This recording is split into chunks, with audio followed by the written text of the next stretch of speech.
I'd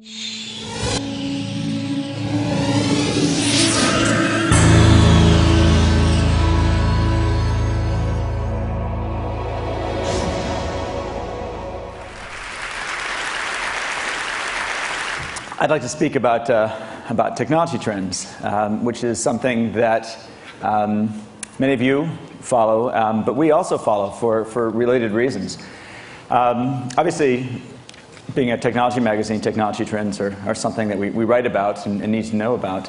But also, as part of being any monthly magazine, you live in the future. We have a long lead time. We have to plan issues many months in advance. We have to guess at what public appetites are going to be 6 months, 9 months down the road. So we're in the forecasting business. We also, like a lot of companies, create a product that's based on technology trends. In this case, ours is about ideas and information and, if we're lucky, some entertainment.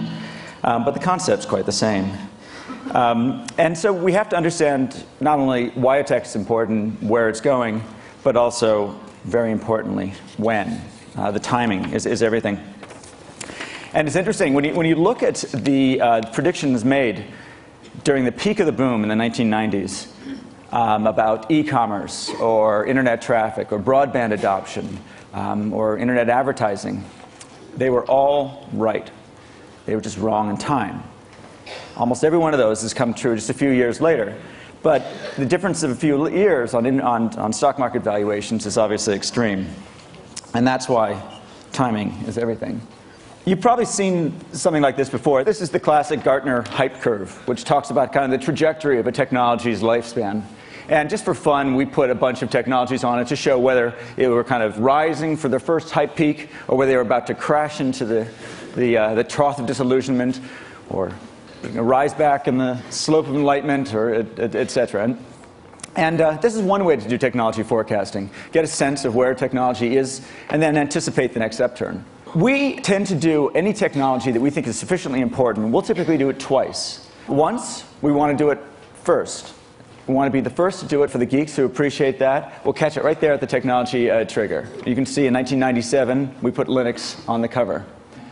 But then, it comes back, and sufficiently big technologies are going to hit the mainstream. They're going to burst out. And then it's time to do it again. Last year. And that's one way that we try to time technology trends. I'd like to talk about a way of thinking about technology trends that I call my grand unified theory of predicting the future, but it's closer to a petite unified theory of predicting the future. It's based on the presumption, the observation even, that all important technologies go through 4 stages in their life. At least one of the 4 stages, sometimes all 4 of the stages. And at each one of these stages can be seen as a collision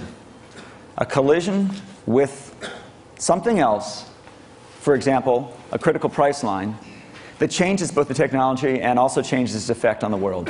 It's an inflection point. And these are the inflection points that tell you what the next chapter in that technology's life is going to be, and maybe how you can do something about it. The first is critical price. The first stage in a technology's advance is that it will fall below a critical price. After it falls below a critical price, it will tend, if it's successful, to rise above a critical mass and penetration. Many technologies at that point displace another technology. And that's another important point.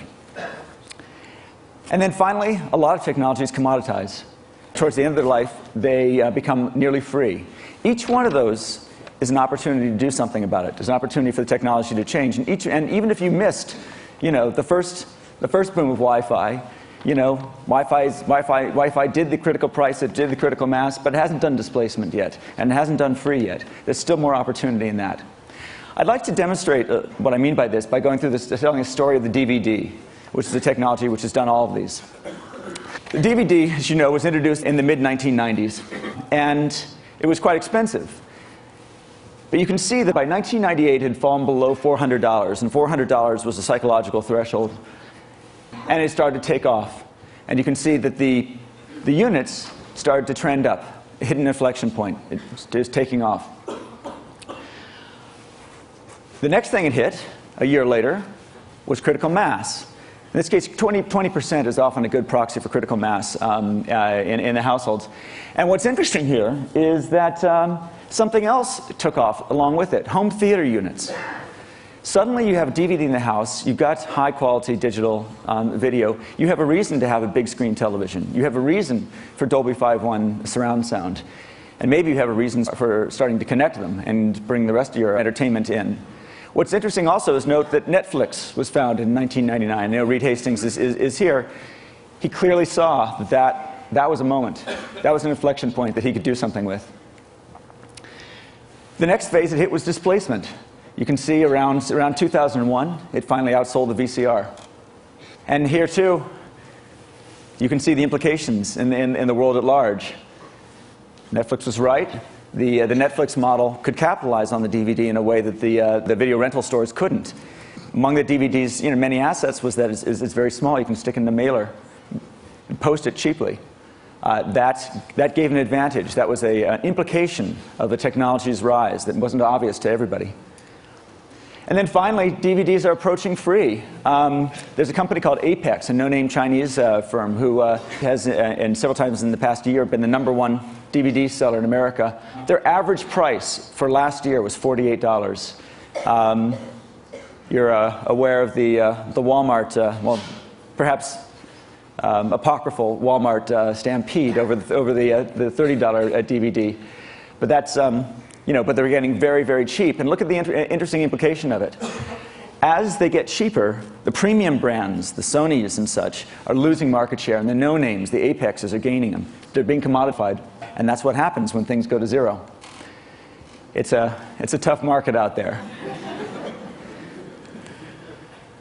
Now that I've introduced these four ways of looking at technology, these 4 stages of technology's life, I'd like to talk about some other technologies out there, just technologies on our radar, and I'll use this lens, these 4, as a way to kind of tell you where each one of those technologies is in its development. They're not necessarily the top 10 technologies out there.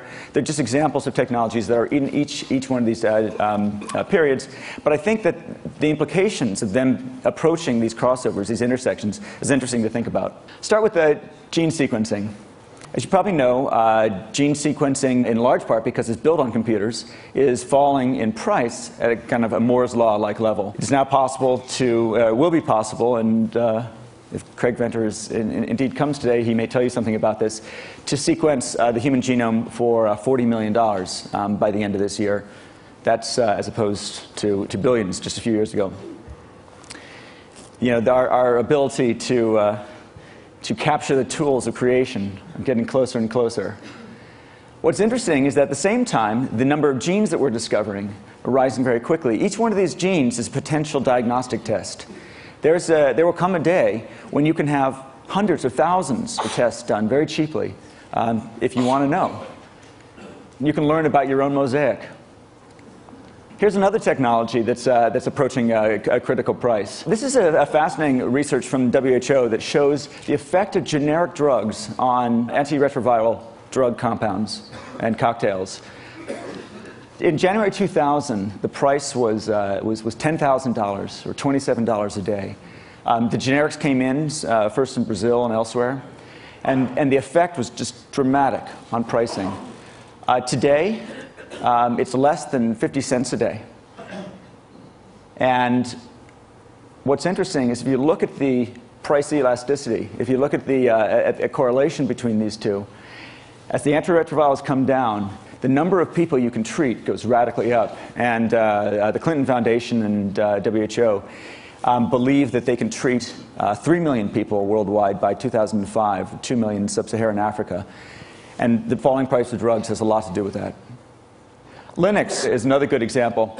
This now, we've switched to critical mass. These are now technologies that are hitting critical mass. And if you look here, here's Linux in red, and it's hit 20%. Interestingly, it's done a crossover before, but not the crossovers that matter. The crossover that's going to matter is the one with the blue. But you can look and see the direction those lines are going. You can see that at 20%, it's now taken seriously. It's not just for the geeks anymore. That is, I imagine, what people in Redmond wake up in the middle of the night thinking about. Another technology that we see all around us out here is hybrid cars. I don't know whether anybody has a Prius 2004, but they're fantastic. And if you look at the trends here, by about 2008, and I don't think this is a crazy forecast, there'll be 2% of auto sales. 2% isn't 20%, but in the car business, which is slower moving, that's huge. That's a rival. Once at 2%, you start seeing them on the roads everywhere. And what's interesting about the hybrids taking off is you've now introduced electric motors to the automobile industry. It's the first radical change in automobile technology in 100 years. And once you have electric motors, you can do anything. You can change the structure of the car in any way you want. You can have regenerative braking. You can have drive-by-wire. You can have replaceable body shapes. It's a little thing, and it starts with a hybrid, but it can lead to a whole new era of the car. Voice over IP is something you may have heard something about. Again, it's kind of coming out of nowhere. It's a little hard to use right now. There's a company created by the Kazaa founders called Skype. Look at these numbers. They launched it in August of last year. They already have 4 million, nearly 4 million registered users. That's critical mass. And the same thing's happening on the carrier side. You're looking at IP taking over from some of the traditional telecom standards. This is a tipping point. If Malcolm's here, forgive me. And it's going to change the economics and the speed and the players in the industry. It's going to look a little bit like that. And finally, free. Free is really, really interesting. Free is something that comes with digital because the reproduction costs are essentially free. It comes with IP because it's such an efficient protocol. It comes with fiber optics because there's so much bandwidth. Free is really, the gift of Silicon Valley to the world. It's an economic force. It's a technical force. It's a deflationary force if not handled right. It is abundance as opposed to scarcity. Free is probably the most interesting thing. And here you have just the number of songs can be stored on a hard drive. That could be films either, but it's basically every song ever made can be stored on $400 worth of storage by 2008. It takes that entire element, the physical element of songs, off the table. And you've seen the numbers. I mean, the music industry is imploding in front of our very eyes, and Hollywood's worried as well. They're facing a force that they haven't faced before, and their response is draconian, and not necessarily the one that's going to get them out of this. And finally, I'll give you one last example of free, perhaps the most powerful of all. I mentioned fiber optics. Their abundancy tends to make things free. This is the price of a phone call to India per minute. And what's interesting is that it was just 1990 when it was more than $2 a minute. India still has a regulated phone system, and so did we. It was surprisingly non-innovative, moved very slowly, but then there was just so much fiber out there. It couldn't hold back. And look how quickly the price fell. You now can get it's 7 cents a minute in many cases. And the consequence of cheap phone calling, free phone calling to India is the pissed off programmer. It's the outsourcing. It is probably one of the most dramatic shifts in globalization and one of the most powerful economic tools that we're seeing in our world today. The force of India and China and any other country that can be reached, that can contact our markets and work with our companies because the communications are free, is just beginning to be felt. And I think that's probably one of the most important technology trends that we're looking at today. Thank you.